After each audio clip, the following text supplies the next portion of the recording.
നമസ്കാരം. മഹാകുംഭമേളയിലൂടെ വൈറലായ പിന്നീട് തെന്നിന്ത്യൻ സിനിമയിലെ പരിചിത മുഖമായി മാറിയ മൊണാലിസയുടെ വിവാഹ വാർത്ത സോഷ്യൽ മീഡിയയിലൊക്കെ വലിയ ചർച്ചകൾക്കാണ് വഴിതെളിച്ചിരിക്കുന്നത്. തിരുവനന്തപുരത്ത് വെച്ച് മാർച്ച് 11-നായിരുന്നു മൊണാലിസയും മുഹമ്മദ് ഫർഹാൻ ഖാനും തമ്മിലുള്ള വിവാഹം നടന്നത്. വിവാഹത്തെ ചൊല്ലിയുള്ള വിവാദങ്ങളും വിമർശനങ്ങളും ഒരു വശത്ത് തുടരുമ്പോൾ ഫർഹാൻ ഖാൻ മുൻപ് പങ്കുവച്ചൊരു വീഡിയോ ഇപ്പോൾ വീണ്ടും വൈറലാവുകയാണ്. എന്നെ ഈ ഒരു അവസ്ഥയിൽ കാണാൻ ആഗ്രഹിക്കുന്നില്ലെങ്കിൽ ദയവായി എന്നെ ചതിക്കരുത് എന്ന വൈകാരികമായ ക്യാപ്ഷനോടെ ഫർഹാൻ പങ്കുവച്ച റീലാണ് ഇപ്പോൾ ശ്രദ്ധ നേടുന്നത്. പ്രണയ നൈരാശ്യം ബാധിച്ച് മനോനില തെറ്റിയ ഒരാളുടെ വേഷത്തിലാണ് ഫർമാൻ ഇതിൽ പ്രത്യക്ഷപ്പെടുന്നത്. 2025 നവംബറിൽ പങ്കുവച്ച ഈ വീഡിയോയിൽ ഫർമാന്റെ പ്രകടനത്തെ പ്രശംസിച്ച് അന്ന് മൊണാലിസ തന്നെ കമന്റ് ചെയ്തിരുന്നു. കേരളത്തിൽ വെച്ച് നടന്ന ഈ അന്തർമത വിവാഹത്തിനെതിരെ സൈബർ ഇടങ്ങളിലൊക്കെ വലിയ രീതിയിലുള്ള തർക്കങ്ങളാണ് നടക്കുന്നത്. മൊണാലിസയുടെ പ്രണയത്തെ ചൊല്ലിയും ലവ് ജിഹാദ് ആരോപണങ്ങൾ ഉന്നയിച്ചുമൊക്കെ ഒരു വിഭാഗം രംഗത്തെത്തിയപ്പോൾ ഇരുവരുടെയും പ്രണയത്തെയും വ്യക്തി സ്വാതന്ത്ര്യത്തെയും പിന്തുണച്ച നിരവധി പേർ മറുഭാഗത്തുണ്ട്. താൻ പ്രായപൂർത്തിയായ വ്യക്തിയാണെന്നും സ്വന്തം ഇഷ്ടപ്രകാരമാണ് വിവാഹം കഴിച്ചതെന്നും മൊണാലിസ ഇതിനോടകം തന്നെ വ്യക്തമാക്കിയിട്ടുണ്ട്. അഭിനയത്തോടുള്ള താല്പര്യം ഫർമാൻ പങ്കുവയ്ക്കുന്ന റീലുകളിൽ നിന്ന് വ്യക്തമാണെങ്കിലും ഇരുവരും തങ്ങളുടെ പുതിയ ജീവിതത്തിലേക്ക് കടക്കുകയാണെന്നുമാണ് ആരാധകർക്കിടയിലെ സംസാരം. കുംഭമേളയിലെ വൈറൽ സുന്ദരിയായ മൊണാലിസ ഭോസ്ലെയുടെ വിവാഹത്തെ ചൊല്ലിയുള്ള ചർച്ചകൾക്കിടയിൽ പ്രതികരണവുമായി ഇരുവരും രംഗത്ത് വന്നതാണ്.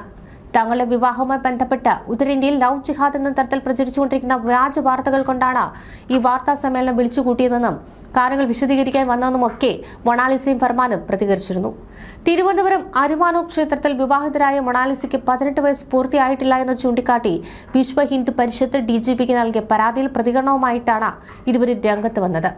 തനിക്ക് 18 വയസ്സ് പൂർത്തിയായെന്നും അതിനാൽ തന്നെ നിയമാനുസൃതമായി വിവാഹപ്രായമായെന്നും മൊണാലിസ പറയുന്നു. മധ്യപ്രദേശിൽ നിന്ന് നൽകിയ ജനന സർട്ടിഫിക്കറ്റ് അനുസരിച്ച് 2008 ജനുവരി 1-ന് ജനിച്ച മൊണാലിസയ്ക്ക് 18 വയസ്സ് പൂർത്തിയായതായി ഭർത്താവ് മുഹമ്മദ് ഫർഹാൻ പറയുന്നുണ്ട്. 18 വയസ്സ് പൂർത്തിയായിട്ടില്ലെങ്കിൽ എങ്ങനെയാണ് സ്മാർട്ട് വഴി വിവാഹ സർട്ടിഫിക്കറ്റ് ലഭിക്കുകയെന്നും ഫർഹാൻ ചോദിക്കുന്നു. വാർത്താ സമ്മേളനത്തിൽ ഇരുവരും മാധ്യമങ്ങൾക്ക് മുൻപിൽ ആധാർ കാർഡും ജനന സർട്ടിഫിക്കറ്റും കാണിക്കുകയും ചെയ്തു. അഭിനയത്തിൽ ഏറെ താല്പര്യമുള്ള ഫർഹാനും മൊണാലിസയും തങ്ങളുടെ പുതിയ ജീവിതം ആസ്വദിക്കുകയാണ്. ഒരു വശത്ത് വിമർശനങ്ങൾ കടുക്കുമ്പോഴും ഇരുവരും പിന്തുണച്ചുകൊണ്ട് നിരവധി ആരാധകർ എത്തുന്നുണ്ട്. എങ്കിലും ഈ വിവാഹത്തെ ചൊല്ലിയുള്ള വിവാദങ്ങൾ ഒടുങ്ങുന്ന ലക്ഷണമില്ല. മൊണാലിസയ്ക്ക് പ്രായപൂർത്തിയായിട്ടില്ലെന്ന വിവരം പുറത്തുവന്നതോടെയാണ് CPM നേതാക്കളും പ്രതിരോധത്തിലായത്. മൊണാലിസയുടെ ആധാർ രേഖയിലെ പ്രായം കൃത്രിമമായി തയ്യാറാക്കിയതാണോ എന്നും സംശയമുണ്ട്. മകൾക്ക് 16 വയസ്സാണ് പ്രായമെന്നും സമ്മർദ്ദത്തിലാക്കി വിവാഹം കഴിപ്പിച്ചതാണെന്നുമുള്ള മൊണാലിസയുടെ അമ്മയുടെ വെളിപ്പെടുത്തലോടെ സംശയം ബലപ്പെടുകയായിരുന്നു. റിയൽ കേരള സ്റ്റോറി എന്ന പ്രചരണം നടത്തിയാണ് CPM സംസ്ഥാന സെക്രട്ടറി MV ഗോവിന്ദനും സംസ്ഥാന മന്ത്രിയും കാരണവർ സ്ഥാനത്ത് നിന്ന് വിവാഹം നടത്തിക്കൊടുത്തത്. CPM നടത്തിക്കൊടുക്കുന്ന വിവാഹമായി ഇതിനെ ചിത്രീകരിക്കുകയും ചെയ്തു. തൊട്ടു പിന്നാലെയാണ് പെൺകുട്ടിയുടെ പ്രായം സംബന്ധിച്ച് വിവരം പുറത്തുവന്നത്. ദേശീയ മാധ്യമമായ ഇന്ത്യ ടുഡേ മൊണാലിസയുടെ കഴിഞ്ഞ ജന്മദിനത്തിൽ റിപ്പോർട്ട് ചെയ്തത് 16 വയസ്സ് എന്നാണ്. 2009 ജനുവരി 21-നാണ് മൊണാലിസ ജനിച്ചതെന്നാണ് ഇതിൽ പറയുന്നത്.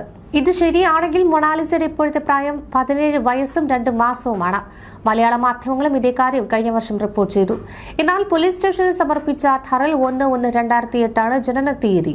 വിവാഹം നടത്താനായി ആധാറിൽ കൃത്രിമം കാണിച്ചതാണോ എന്ന സംശയമാണ് ഇതോടെ ബലപ്പെട്ടത്. മൊണാലിസയുടെ പ്രായത്തിൽ വ്യക്തത വരുത്താതെയും ഇരുവരുടെയും ബന്ധുക്കളോട് സംസാരിക്കാതെയുമാണ് CPM വിവാഹം നടത്തിക്കൊടുത്തത്. അടുത്തിടെ നടത്തിയ PR വർക്കുകളെല്ലാം 8 നിലയിൽ പൊട്ടിയതോടെ ഒരു മുസ്ലിം യുവാവ് ഹിന്ദു പെൺകുട്ടി വിവാഹം കഴിക്കുന്നതിനെ റിയൽ കേരള സ്റ്റോറിയെ പ്രചരിപ്പിച്ച് മൈലേജ് ഉണ്ടാക്കിയെടുക്കാനായിരുന്നു CPMന്റെ ശ്രമമെന്നാണ് വാർത്തകളൊക്കെ തന്നെ പുറത്തുവരുന്നത്. എന്നാൽ പെൺകുട്ടിക്ക് പ്രായപൂർത്തിയായില്ലെന്ന് തെളിഞ്ഞാൽ വിവാഹം നടത്തിക്കൊടുത്തവർ തന്നെ അഴിയണേണ്ടി വരും.